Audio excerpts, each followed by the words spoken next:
యేసు చెప్పిన సమారీయుని ఉదాహరణ. ఒకసారి ఒక న్యాయవాది యేసును అడిగాడు, నేను ఎట్లా శాశ్వత జీవితం పొందగలను? యేసు అతన్ని, శాస్త్రంలో ఏమి వ్రాయబడింది? అని ప్రశ్నించగా, ఆ న్యాయవాది సమాధానంగా, ప్రభువైన దేవునిని మన హృదయం, మన మనస్సు, మన శక్తితో ప్రేమించాలి. అలాగే మన సమీపిని మన స్వయంగా ప్రేమించాలి అని చెప్పాడు. యేసు చెప్పాడు, మీరు ఇలా చేస్తే జీవించగలరు. కాని ఆ న్యాయవాది తనను జస్టిఫై చేసుకోవడానికి, నా సమీపి ఎవరు? అని అడిగాడు. ఆ సమయంలో యేసు ఈ కథ చెప్పాడు. ఒక వ్యక్తి యెరూషలేము నుండి యెరికోకు ప్రయాణిస్తున్నప్పుడు దొంగలు అతన్ని దాడి చేసి, అతనిని నగ్నంగా, కొట్టబడి, అర్థం తప్పిన స్థితిలో రోడ్డుపై వదిలేశారు. ఆ మార్గంలో ఒక యాజకుడు వెళ్ళిపోతున్నాడు. కాని అతను ఆ వ్యక్తిని చూసినప్పుడు దాన్ని అణిచిపెట్టాడు మరియు అవి వదిలి వెళ్ళిపోతాడు.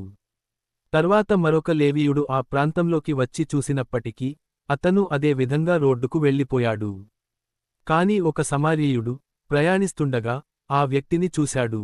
సమారీయులు మరియు యూదులు తరచూ ఒకరికొకరు ద్వేషించేవారు. కాని ఆ సమారీయుడు ఆ బాధితుడిని చూసి దయతో నిండిపోయాడు.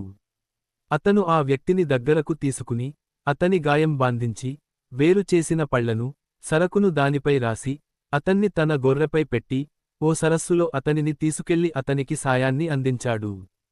తర్వాత ఉదయం, అతను 2 దినార్లు తీసుకుని అతని హాస్పిటల్ ఓనర్కు ఇచ్చి, ఇంటికి మరింత ఖర్చు వస్తే నేను తిరిగి వచ్చి చెల్లిస్తాను, అని చెప్పాడు. ఆ సమయంలో యేసు ఆ న్యాయవాదికి, ఈ 3 మనుషులలో ఎవరు దొంగల బారి పడిన మనిషికి సమీపి అయ్యాడు? అని అడిగాడు.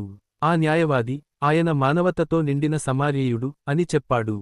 యేసు ఆ సమాధానాన్ని స్వీకరించి, పో, మీరు కూడా అలానే చేయండి, అని చెప్పాడు. ఈ ఉదాహరణ మనకు అందరిని ప్రేమించడం, సహాయం చేయడం, మరియు వారితో జాతి, కులం లేదా సామాజిక స్థాయిలను పరిగణించకుండా సత్సంబంధం ఉంచడం ఎంత ముఖ్యమో చెబుతుంది.